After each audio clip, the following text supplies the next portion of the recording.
आज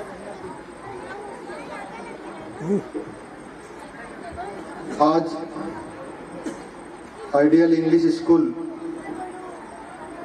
और कमला नेहरू उर्दू स्कूल इनकी तरफ से जो सांस्कृतिक प्रोग्राम का आयोजन किया है और उसी के साथ हमारा सत्कार आयोजित किया है।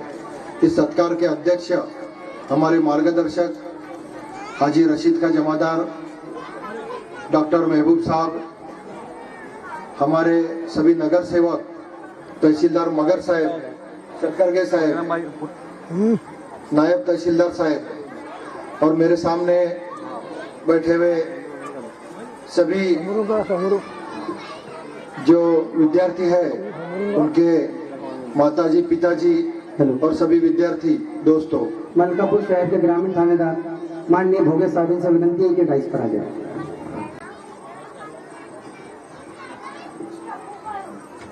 अभी डॉक्टर साहब ने बताया कि ये स्पर्धे का युग है। अगर आपको तरक्की करना है तो आपको अच्छी पढ़ाई करनी होगी और इसके लिए हम सभी को इंग्लिश स्कूल तरफ ज्यादा ध्यान देना पड़ेगा, क्योंकि आज आपने सबने देखा है अपने को पढ़ लिख के अगर आगे जाना है, अपने बच्चों को आईएएस ऑफिसर, आईपीएस ऑफिसर बनाना है या एमपीएससी के मार्फत तहसीलदार, एसडीओ बनाना है, तो आपको अच्छी पढ़ाई जरूरी है। और अच्छी पढ़ाई के लिए इंग्लिश पढ़ाई ये बहुत जरूरी है। और अपना समाज पढ़ाई में बहुत पीछे है।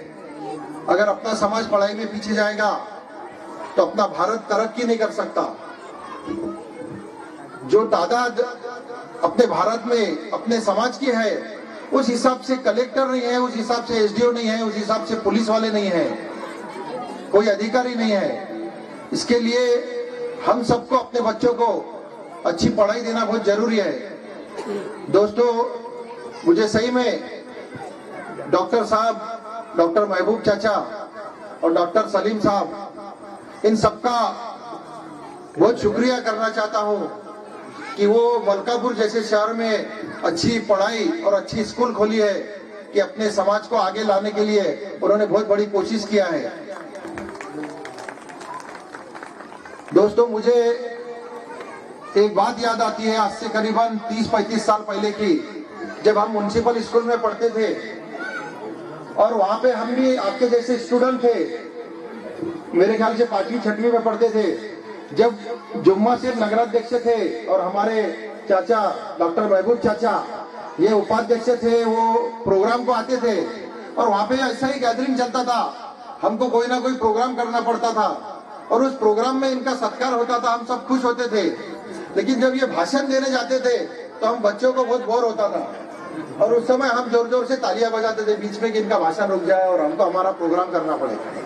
तो मेरी सबसे गुजारिश है यहाँ पे बैठे हुए सब बच्चों की कि एक बार तालियां बजाओ कि हम हमारा भाषण रोक सके, क्योंकि ऐसे प्रोग्राम में बच्चों का प्रोग्राम देखना चाहिए, हमारे जैसे लीडरों के भाषण नहीं होना चाहिए। मैंने डॉक्टर साहब को और सबको विनती किया, लेकिन डॉक्टर साहब ने बोला नहीं, 2 शब्द तो भी बोलो, इसलिए मैं मेरे 2 शब्द आपने तालियां बजाए इसलिए समाप्त करता हूँ। नमस्ते। इसके लिए नहीं, हरीश भाऊ को बॉम्बे जाना है इसके लिए तालियां बजाने के लिए बोला है। ये थे हमारे माननीय एडवोकेट हरीश जी रावल साहब, जिनकी तहरीक और चळवळ को हम लोग अच्छी तरीके से देखते आए हैं। हमारे बीच मलकापुर शहर ग्रामीण के थानेदार माननीय मधुकर भोगे साहब भी आ चुके हैं, साथ ही नवनिर्वाचित नगर सेवक हमारे मित्र अनिल गांधी जी साहब भी यहाँ पर तशरीफ फरमा है।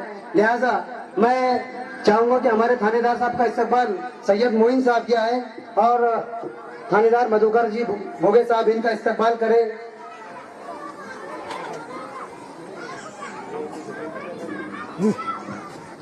रेडी वाला फोटो काढ़ा। सैयद हारून साहब, सैयद हारून कुरैशी साहब जहाँ भी हो आ जाए सामने।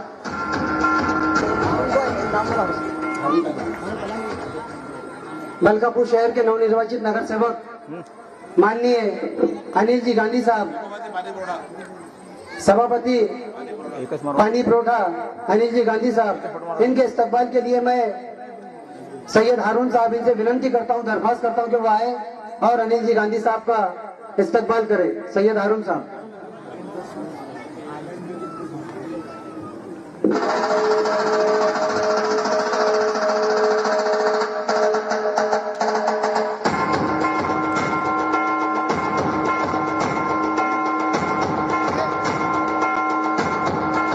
नगर सेवक नासिर खान साहब ये भी स्टेज पर तशरीफ फरमा है।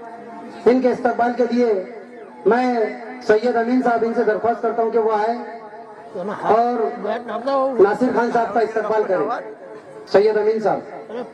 बटणार हातात टाकावर फोटो काढा।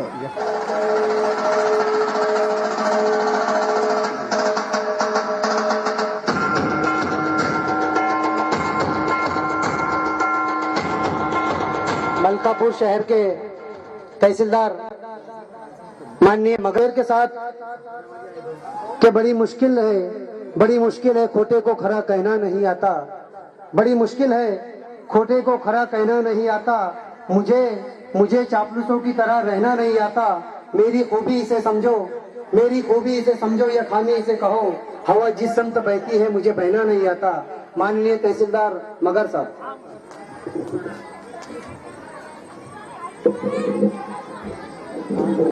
व्यासपीठावर उपस्थित कार्यक्रमाचे अध्यक्ष जमादार साहेब, नगराध्यक्ष हर्षभाऊ रावल, शाळेचे संस्थापक डॉक्टर महबूब साहेब, इतर नवनिर्वाचित नगरसेवक आणि डॉक्टर सलीम साहेब, मलकापूर सारख्या ठिकाणी खरंच आज गरज आहे इंग्लिश स्कूलची, म्हणा इंग्लिश स्कूलच म्हणून नाही, मराठी स्कूल.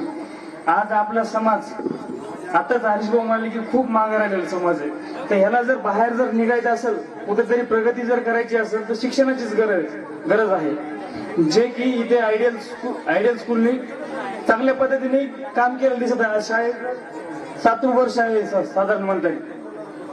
तर इथे बसलेले जे शाळेचे पालक आहेत, मी सर्वांना इथे विनंती करतो की ठीक आहे आपण उद्योगधंदे करत आहात, मुलांना म्हणतात की बिझनेस मध्ये टाका, पण सर्वात पहिले कोणताही बिझनेस असो किंवा इंडस्ट्री असो किंवा तुम्हाला नोकरी वगैरे असेल तर सगळ्यात बेसिक शिक्षण आहे. तर मुलांना जास्तीत जास्त शिक्षणाविषयी जागरूक करा तुम्ही. आता मुलं इथे खूप लहान आहेत, तर आपण जितकं जास्त मुलांना प्रोत्साहित करतो शाळेसाठी शिक्षणासाठी, तेवढं तुमचं ते पुढची भावी पिढ्या ज्या आहेत डेव्हलप होत जातील. नाहीतर ही जी पिढी आहे आजची पिढी समजा साधारण 40 ते 50 वयोगटात सगळे पालक दिसत आहात. आज आपल्याला माहिती आहे आपलं राहणीमान काय आहे, स्टेटस आहे, आपण आपल्यावरती समाधानी नाही आहोत. आज बऱ्याचशा सुविधा आहेत, शिक्षणाचा आहे अभाव, रोजगाराचा अभाव आहे किंवा राहणीमान आहे, आरोग्याचे प्रश्न आहेत. या सर्वांवरती एकच उपाय आहे आजच्या काळामध्ये, जो की आहे शिक्षण. आणि मलकापूरमध्ये हरीशभाऊ इथे मी बऱ्याचशा शाळांमध्ये गेलो, स्नेह समालामध्ये गेलो, खूप चांगल्या पद्धतीने डेव्हलपमेंट चालू आहे. स्कूल ऑफ स्कॉलर आहे, YPS आहे, आयडियल स्कूल आहे, बऱ्याचशा पद्धतीने म्हणजे चांगल्या पद्धतीने शिक्षणाचा इथे वाढ झालेली आहे. पण गरज काय आहे की मी आज पारपेट एरियामध्ये बघतोय तेवढा इथे डेव्हलपमेंट झालेली नाहीये. बघतोय की बऱ्याचशा सुविधा आहेत, आरोग्याचे प्रश्न आहेत, शिक्षणाचे प्रश्न आहेत आणि शिक्षणाचा तेवढा प्रसार झालेला दिसत नाहीये पारपेट एरियामध्ये विशेषतः, जो की आपल्याला आता कव्हर अप करायचा आहे. आणि त्याची संधी डॉक्टर महबूब साहेब यांनी खूप चांगल्या पद्धतीने त्यांचा एक विचार दिसतोय. आता आपण त्यांचं ऐकलं बोललेलं की जे काही बोलले ते आतून बोललेत बघा ते, की कुठेतरी आपल्याला विकास जर करायचा असेल काय तर शिक्षण एकमेव पर्याय आहे. आज मी सांगतो की मी तहसीलदार आहे, मी एक सर्वसाधारण कुटुंबातला शेतकरी कुटुंबातला मुलगा आहे.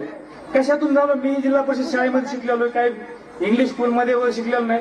फक्त एक गोष्ट दिसली की माझ्या आई वडिलांनी ओळखून घेतलं की शिक्षण मुलाला दिलं जर आपण चांगल्या पद्धतीने तर ही पिढी तर घडेलच, पण पुढच्या 7 पिढ्याही चांगल्या प्रकारे घडू शकतात. तर तीच गरज आहे आज MPSC UPSC हे जे परीक्षा आपण ऐकतो, IAS IPS अधिकारी, डॉक्टर्स वगैरे, काहीच अवघड नाही याच्यामध्ये.